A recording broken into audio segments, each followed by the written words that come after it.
What if the sound that defined ZZ Top for decades, the boogie, the blues, and that unmistakable guitar tone was already fully formed on their very first album, even before the Beards, before MTV, and before the hits?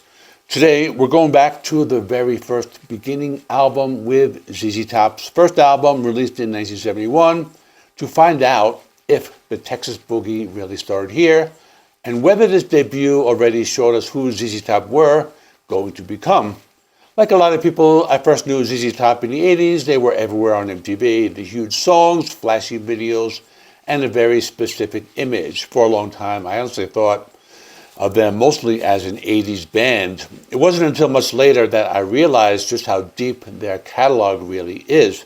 ZZ Top had already put out several albums before that MTV era ever happened, and actually own a box set that includes all of the albums, or most of the albums going up to the 80s. I think the last one was the 1990 album, and it's included here, and I'm going to be talking about these on my channel in these next couple weeks.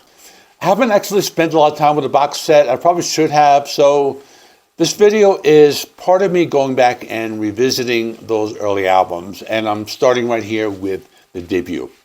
The story of ZZ Top really begins back in the late 1960s Texas psych rock scene.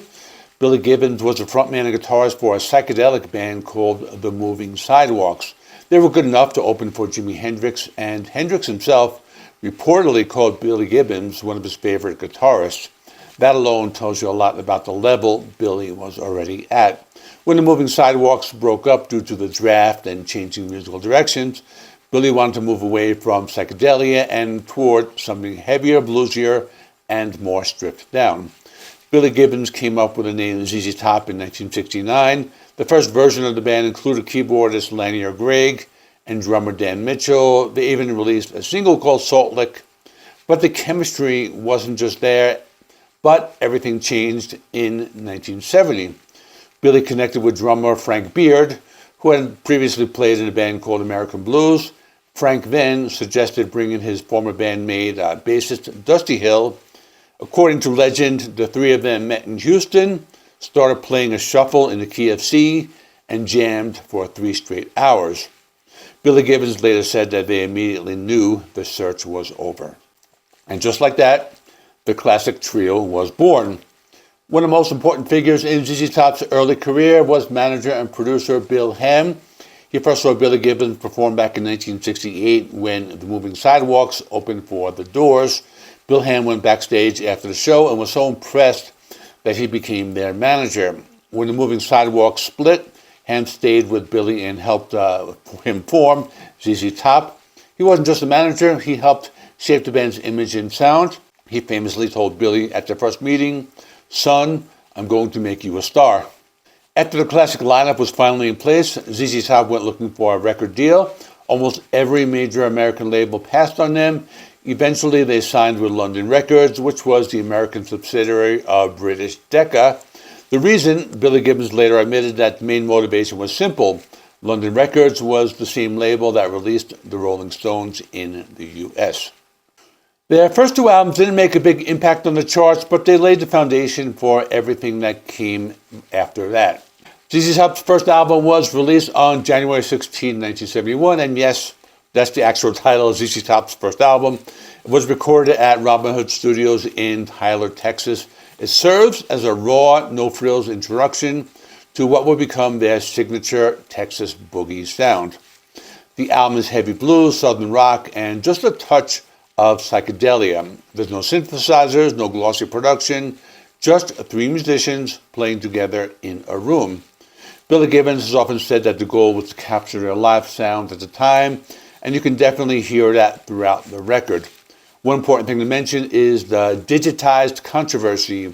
In the 80s, the band's early albums were remixed with reverb-heavy drums and digital effects to make them sound more like that 80s Eliminator era.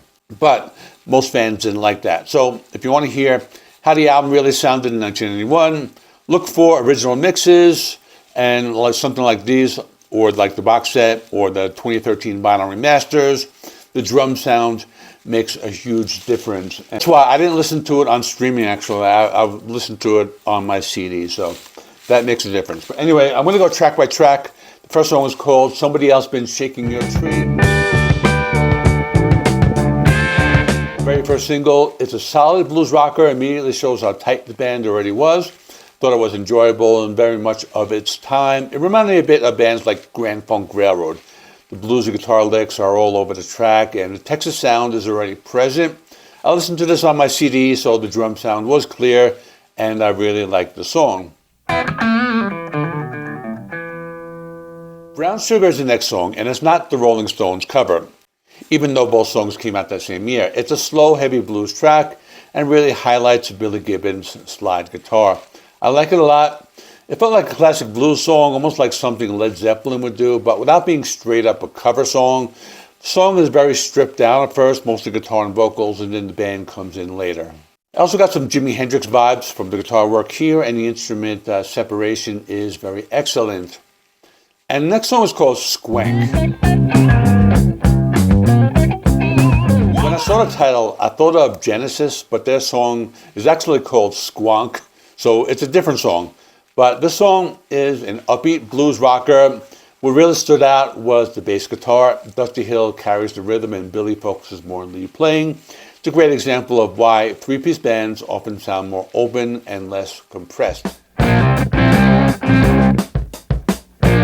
Going Down to Mexico is a cool track and a harder rocker. It tells a story about going down to Mexico and their experience there.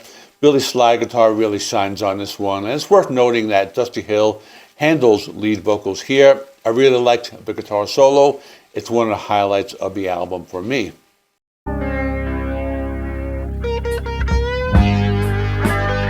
The next song is called Old Man. When I saw the title, I thought it might be a Neil Young cover, but this song actually came out before Neil's. It's a slower blues track with strong bass presence and bluesy vocals from Billy. It's simple but effective. Neighbor Neighbor leans more towards heavier blues rock and features that distorted guitar tone that Billy Gibbons famously calls the brown sound. There's some great riffs here, mixed with short solos and blues licks, very much classic early ZZ Top. Certified Blues is a straightforward blues rocker. I like the instrumentation a lot, especially the balance between bass and guitar. Nothing fancy, just solid blues rock. Bedroom Fang has that foot-stomping rhythm ZZ Top became known for. I like how the band suddenly picked up the pace in the middle of the song and then dropped back to the original tempo. Billy's vocal performance is strong here, and once again I heard some Hendrix influence on the guitar solo. Just got back from Babies. There's another slow blues track with some really nice guitar licks. The bass guitar is very prominent, which I appreciated. This one feels very relaxed and lived in.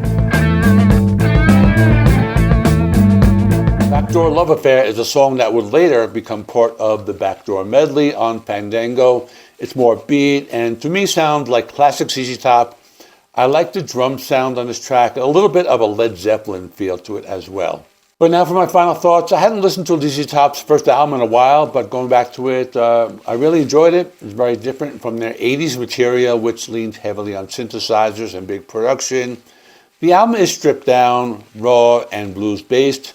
You can hear every instrument clearly, and the chemistry between the three players is already there. It might not be the most famous album, but it absolutely laid the groundwork for everything that came later. I liked it enough that I'm definitely going to continue working my way through the rest of the albums in the box set. And to answer the question from the beginning, yes, I think the Texas Boogie really did start right here. If you enjoyed this video, make sure to check out this ZZ Top playlist, which at the moment is only going to have this video. It probably won't have any others, but I'm going to be adding more videos to it later on, just so I have all my reviews in that one playlist. So anyway, that's that. So thanks for watching. See you in the next one.